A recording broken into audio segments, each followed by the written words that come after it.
My father had a wallpaper and paint store in an immigrant neighborhood in Toronto on Roncesvalles Avenue, and the immigrants there were largely Polish and Ukrainian and not Jewish.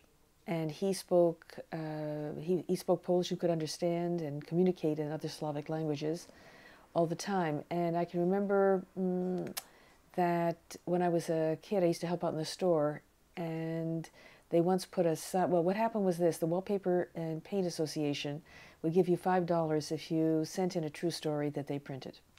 And so I sent in a true story that they printed. I won $5. So what was the story?